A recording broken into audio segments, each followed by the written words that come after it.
अब अपन को electric field intensity निकालनी है। कौन सी लाइन पे बेटा? इक्वेटोरियल लाइन पे, डायपोल की वजह से। इक्वेटोरियल लाइन क्या होती है देखना भाई, जैसे ये डायपोल अपना -q + q, ये centre of the dipole. Equatorial line का मतलब हो गया परपेंडिकुलर बाइसेक्टर वाली लाइन, समझ लो आप। तो ऐसे परपेंडिकुलर बाइसेक्टर मतलब ये एंगल कितना हो गया 90, और ये लाइन कहाँ से पास कर रही है? सेंटर से। जैसे डायपोल है ना, तो इसके ठीक बीच में से ऐसे परपेंडिकुलर पास कर रही है, ठीक है।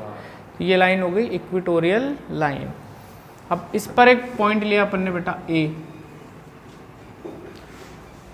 ये टोटल डिस्टेंस तो 2a होती है, ये a और ये भी a।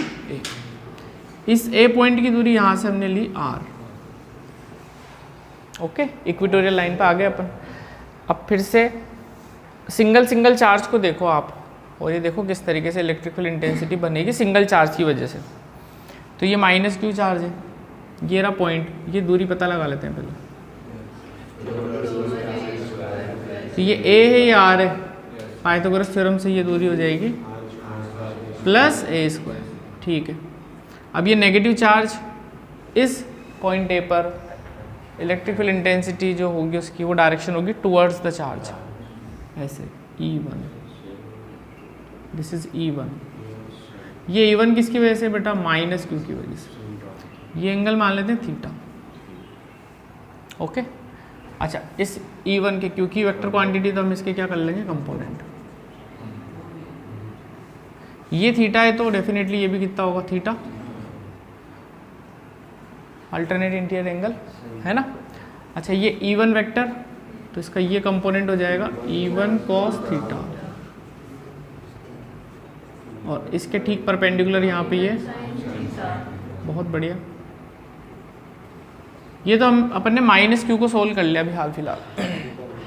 सेम उस तरफ चले तो +q है अपने पास, दूरी वगैरह सब कुछ एक जैसी है, सिमेट्रिक है पूरा सिस्टम, ठीक है। ये सब कुछ वही आ जाएगा। ये एंगल भी कितना हो जाएगा? थीटा। सिर्फ इलेक्ट्रिक फील्ड इंटेंसिटी की क्या बदलेगी? डायरेक्शन। तो ये पॉजिटिव चार्ज है बेटा, ये पॉइंट ए है, तो इसकी वजह से डायरेक्शन आएगी अवे फ्रॉम द चार्ज, ऐसे, ठीक। तो ये हो गया आपका E2। ये E2 किसकी वजह से? +q चार्ज की वजह से, ठीक है। अच्छा, ये थीटा है तो ये वाला भी कितना हो जाएगा? फिर से थीटा हो जाएगा। अब वापस से देखना बेटा, ये E2, इसके दो कंपोनेंट कर रहा हूँ फिर से। इसका एक कंपोनेंट इधर जिधर एंगल बन रहा है वो तो cos वाला हो जाएगा, ठीक है। तो इसी लाइन के अलोंग आएगा E2 cos थीटा, और फिर एक इसके ऊपर परपेंडिकुलर रेक्टेंगुलर कंपोनेंट ये इधर आएगा E2 sin थीटा। पहले अभी डायग्राम देख लो, समझ में आ रहा है सब कुछ अच्छे से? पहले डायग्राम बना लो साफ सुथरा सा, ये सब कुछ बढ़िया।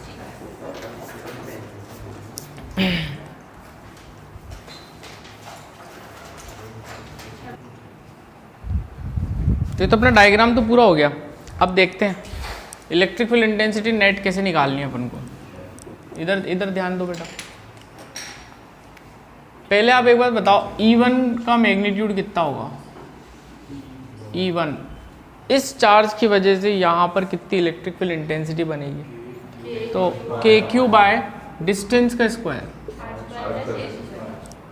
ये दूरी का स्क्वायर करना पड़ेगा, तो ये बन जाएगा R² + A², ठीक है। E1 का मैग्नीट्यूड आ गया। E2 का देखते हैं मैग्नीट्यूड, डायरेक्शन भी तो अलग अलग है, बस मैग्नीट्यूड तो सेम ही आएगा। ये भी वही पॉजिटिव चार्ज है, सेम दूरी है, डायरेक्शन अलग है, बस मैग्नीट्यूड तो सेम आएगा। KQ by R² + A²। क्या पाया हमने? E1 = E2, E मान लेते हैं इसको,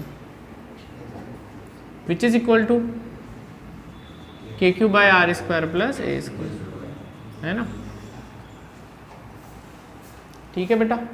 अब आप उसमें देखो डायग्राम में E1 sin थीटा और E2 sin थीटा कैंसिल हो रहे हैं, ये इधर जा रहा है नीचे और ये जा रहा है ऊपर, और E1 E2 का मैग्नीट्यूड सेम है, तो फिर ये दोनों एक दूसरे को क्या कर देंगे? Cancel out. तो E1 sin theta and E2 sin theta cancel out each other, इन दोनों का क्या हुआ, ये तो सेम लाइन के अलोंग लग रहे हैं तो ऐड हो जाएंगे। तो नेट इलेक्ट्रिक फील्ड जो बनने वाली है वो क्या होगी, E1 cos theta plus E2 cos theta. E1 E2 same है, E लिख देते हैं, plus E cos theta. This is 2 times of E cos theta. E की वैल्यू ये रही, अब समझ में आ गई बात, R square plus A square cos theta. हाँ, इस राइट एंगल ट्राइंगल पे cos थीटा हो गया बेस अपॉन हाइपोटेन्यूस। तो base is a, hypotenuse is R square plus A square, root में तो पावर हाफ। अगली स्टेप भी क्लियर होगी q इंटू 2a क्या बन जाएगा, p बन जाएगा, है ना। p बराबर क्या होता है, q into 2a। Electric dipole moment के इक्वल आ गया, तो q इंटू 2a की जगह हमने लिख लिया p। E net magnitude wise कितना आया, K P by R square plus A square 3/2, ये 1 है प्लस हाफ 3/2। यहाँ पर अपना ये पूरा मैग्नीट्यूड वाला मामला आ गया। चलो लिख लो इसको, इसमें थोड़ा लिख भी लेना, E1 sine theta and E2 sine theta cancel out each other, और इस तरीके से। अब इसके बाद थोड़ी सी डायरेक्शन की बात कर लें अपन, है ना बेटा। चलो भाई, अब इसमें मुझे बताओ कि ई नेट किधर आ रहा है, इधर आ रहा है ना, ई नेट इस तरह, नेट इलेक्ट्रिक फील्ड इधर बनी, और डाइपोल मोमेंट की डायरेक्शन होती है नेगेटिव चार्ज से पॉजिटिव चार्ज, तो वो तो हम ज्योमेट्री में देख पा रहे हैं, इस तरफ है। तो पी वेक्टर और ई वेक्टर कैसे हैं, अपोजिट है, बिल्कुल अपोजिट है। तो फिर अगर हमें इसको वेक्टर फॉर्म में लिखना है तो कैसे लिखें, E net is equal to, दोनों अपोजिट वेक्टर है तो माइनस लगाना पड़ेगा, minus K P vector by R square plus A square की पावर 3/2। ये आ गई बात समझ में। अब इसका स्पेशल केस वही बन जाएगा, if R is greater than A, then A square is negligible. Same, if R is greater than A, then A square is negligible. तो कितना बनेगा देखते हैं, E net is equal to minus K P vector by R cube, ये square neglect हो गया, power की power multiply, 2 से 2 कैंसिल हो जाएगा, बचेगा क्यूब। स्पेशल केस पे ये आंसर है। तो इसमें इलेक्ट्रिक फील्ड इंटेंसिटी की डायरेक्शन और डायपोल मोमेंट दोनों अपोजिट होते हैं, ये ध्यान रखना इक्वेटोरियल लाइन पर। और स्पेशल केस की बात करें, मैग्नीट्यूड वाइज बोलें तो कितना होएगा, K P by R cube. Axial पे कितना आ रहा था, एक्सेल पे आ रहा था 2 K P by R cube magnitude wise. तो सेम दूरी पर अगर अपन चलें एक्सियल लाइन पे और इक्वेटोरियल लाइन पे, तो एक्सियल लाइन पे डबल होती है electric field intensity as compare to equatorial line, same distance पर, है ना। तो ये कई बार रेशियो पूछा जाता है, axial upon equatorial magnitude, E axial upon E equatorial.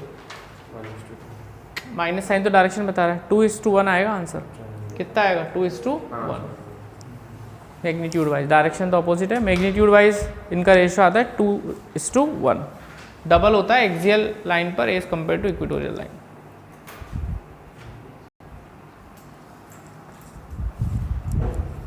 अब अपने पास क्या सिचुएशन है बेटा, अपने पास ही सिचुएशन है कि एक डाइपोल है, उसके किसी जनरल पॉइंट पर अपन को electric field intensity find out करनी है, ना तो एक्सियल है ना इक्वेटोरियल है। लेकिन इस डेरिवेशन को करने के लिए आपको एक्सियल और इक्वेटोरियल दोनों की नॉलेज होनी चाहिए, जो अपन ऑलरेडी कर चुके हैं। तो बनाते हैं, देखो डायग्राम।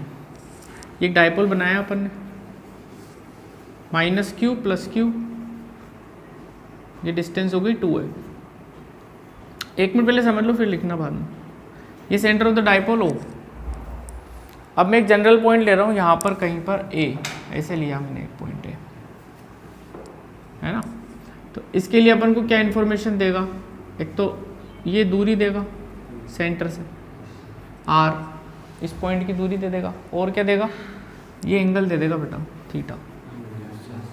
तो हमें पता लग जाएगा पॉइंट ए कहाँ पर है ना। जैसे मैं बोलूँ आपको कि डायपोल की एक्सिस से 30 डिग्री घूम के 5 मीटर चले जाओ आगे, तो यहाँ पहुँच जाओगे, ठीक है। अब यहाँ पर कितनी इलेक्ट्रिक फील्ड इंटेंसिटी होगी, ध्यान देना। तो अपन एक काम करते हैं, देखो इस डायपोल का डायपोल मोमेंट किधर है, नेगेटिव से पॉजिटिव, तो ये पी वेक्टर इधर बनेगा, देखना ध्यान देना भाई। पी वेक्टर की डायरेक्शन क्या होगी, इसी तरफ होगी ना। अब इसके मैं कर रहा हूँ दो कंपोनेंट पी वेक्टर के, एक तो इधर ही ले रहा हूँ इस लाइन के अलोंग, तो कितना हो जाएगा पी कॉस थीटा। दूसरा जो होगा वो इसके ऊपर परपेंडिकुलर होगा, है ना, रेक्टेंगुलर कंपोनेंट ले रहे हैं ना अपन, तो दूसरा वाला इसके ऊपर परपेंडिकुलर ऐसे, ये कितना हो जाएगा P sine theta. Very good, बताओ भाई, ठीक है यहाँ तक बात है। अब आप ये देखो यार कि जो एक्सियल ये जो पॉइंट है ना ए, ये पी कॉस थीटा की एक्सिस पे आ रहा है देखो, और आर दूरी पर है ना। तो इस पी कॉस थीटा की वजह से यहाँ पर एक्सियल लाइन पर एक इलेक्ट्रिक फील्ड इंटेंसिटी बनेगी, उसको मैं बोल रहा हूँ E1 शॉर्ट डाइपोल के लिए। वो E1 की वैल्यू कितनी होगी, याद करो एक्सियल लाइन पे क्या आंसर आता था, 2kp/r³ आता था। तो मैं क्या लिखूंगा यहाँ पे, 2kp cos थीटा, पूरा p नहीं है, कौन है, cos कंपोनेंट है बस, 2kp cos थीटा/r³। बताओ ये बात समझ में आ गई क्या नहीं आई, ठीक है ना। अब ये देखो आप, ये 90 डिग्री एंगल होगा ना पूरा, तो इस लाइन को आगे बढ़ा लो, देखो थोड़ा सा, इस P साइन थीटा के परपेंडिकुलर पे आ रहा है ये पॉइंट, देखो आ रहा है नहीं आ रहा है, P साइन थीटा के कौन सी लाइन पे आ रहा है, इक्वेटोरियल लाइन पे आ रहा है ना। समझा पा रहा हूँ क्या मैं, समझा पा रहा हूँ, ऐसी बात नहीं। तो P साइन थीटा के इक्वेटोरियल लाइन पे है ए पॉइंट, तो इसकी वजह से भी एक इलेक्ट्रिक फील्ड इंटेंसिटी बनेगी। और हम जानते हैं कि इक्वेटोरियल लाइन वाला जो मामला था, फिर से रिवाइज करा दूँ थोड़ा सा, -q + q, ये अपन ने अभी अभी बढ़ाया यार बेटा, ये इक्वेटोरियल लाइन है, P इधर है, तो E किधर था, इधर, यानी P के जस्ट अपोजिट बनाना है मुझे, क्या E। अब P साइन थीटा इधर है ना, तो इसका ठीक अपोजिट इधर बनेगा यहाँ पर E2। चलो भाई E2 की वैल्यू कितनी होगी, इसमें क्या आंसर आ रहा था शॉर्ट डाइपोल के लिए, kp/, तो इसमें क्या लिखूं, kp साइन थीटा/r³, बस यही समझना है तुम्हें, साइन कंपोनेंट आ रहा है ना, पूरा थोड़ी आ रहा है। तो अब क्या समझे हम, ये जो डाइपोल था ना, इसका जो एक कंपोनेंट P cos थीटा की एक्सिस पे आ रहा है A एक्सियल, और P साइन थीटा के इक्वेटोरियल पे आ रहा है A। तो यहाँ पे दो तरीके की इलेक्ट्रिकल इंटेंसिटी बनेगी, एक तो ये और एक ये, और दोनों के बीच में एंगल भी कितना होगा, 90 डिग्री।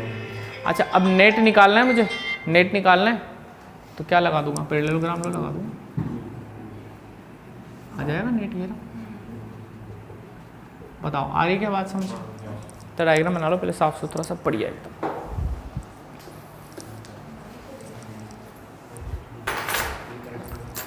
चलो भाई ये तो अपन ने सोल्व कर लिए सारे, है ना। अब अपन को निकालना है नेट फील्ड। इधर बेटा एक मिनट यार, इधर देख लो,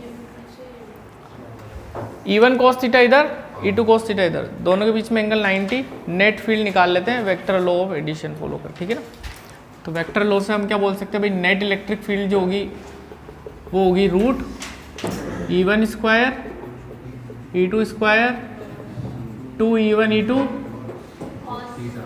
cos 90 हो गया ना थीटा दोनों के बीच में, तो cos 90 तो 0 हो गया, ठीक है।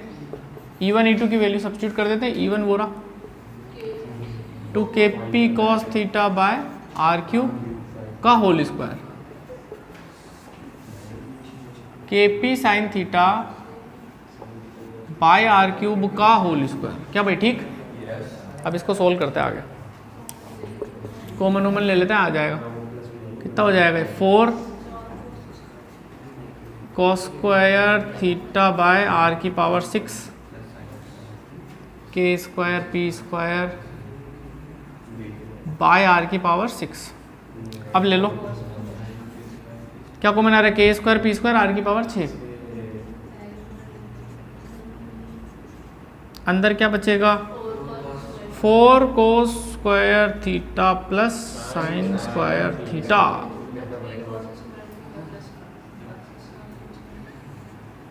क्या भाई ठीक है ना? अब इसके बाद का क्या मामला है, इधर ही लिख देता हूँ। चलो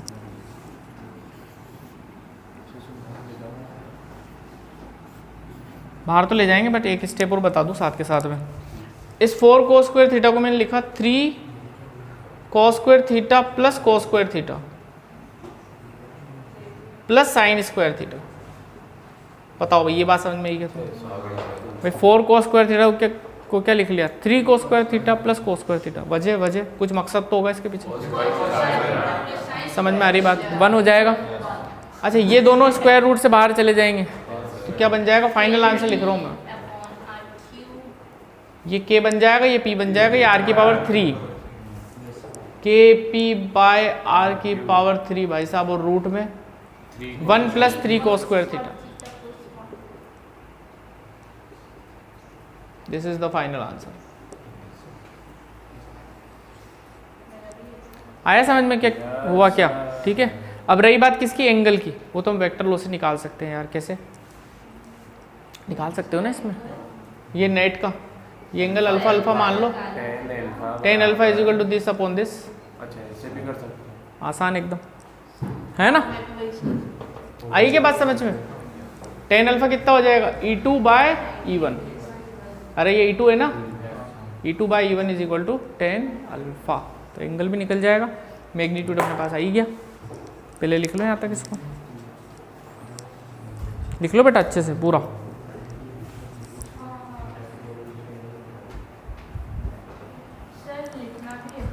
नहीं लिखना, बस इतना ही लिखना है। वो तो ऐसे बता रहा हूँ, इधर देखना भाई। तो अपन को याद रखना है ये एक्सप्रेशन, है ना? अच्छा, इसमें अगर आप देखो यार, मैं इधर बना दूं डायग्राम, 1 मिनट और समझ लेना, बस हो गया काम फिर अपना। जैसे ये अपने पास डाइपोल है, ये पॉइंट ही यहाँ पे सेंटर से ये थीटा एंगल। अब आप सोचो, अगर इस पॉइंट को घुमा के मैं इस पॉइंट को घुमा के यहाँ पे ले आऊँ, यहाँ ले आऊँ ए को, तो ये थीटा कितना घूम के कितना हो जाएगा? 0 हो जाएगा। और 0 होगा मतलब हम इस डायपोल के कहाँ आ जाएंगे? एक्सिस पे आ जाएंगे। और एक्सिस पे हमें पता है आंसर कितना आता है? 2kp by R cube, special case पे। तो उस फॉर्मूले में अगर मैं थीटा 0 कर दूं इस फॉर्मूले में, तो एक्सिस वाला आंसर आना चाहिए, है ना? तो थीटा 0 कर दिया, ये कितना आएगा? kp by R cube 1 plus 3 cos square 0, cos 0 1, 4 हो जाएगा, रूट के बाहर आ गया 2, आ गया आंसर। दूसरी बात, इसी पॉइंट को अगर यार बेटा अपन थोड़ा और ऊपर ले जाएं इधर, तो यहाँ घुमा के ले आए यहाँ पे, तो ये थीटा बढ़ के कितना हो जाएगा? और 90 जैसी होगा तो हम कहाँ पहुँच जाएंगे? इक्वेटोरियल लाइन पे। तो फिर उस फॉर्मूले में अगर मैं थीटा 90 कर दूँ तो मुझे इक्वेटोरियल वाला आंसर मिलना चाहिए। तो थीटा 90 करेंगे तो 3 cos 90 0, 1 प्लस 0 1, क्या बचेगा? kp by R. तो इस फॉर्मूले से हम दोनों को जस्टिफाई कर सकते हैं। ठीक है, चलिए भाई, सफिशिएंट है आज के लिए, कल पढ़ेंगे आगे का। अब गॉस थ्योरम वगैरह पढ़ेंगे भाई, ठीक है ना?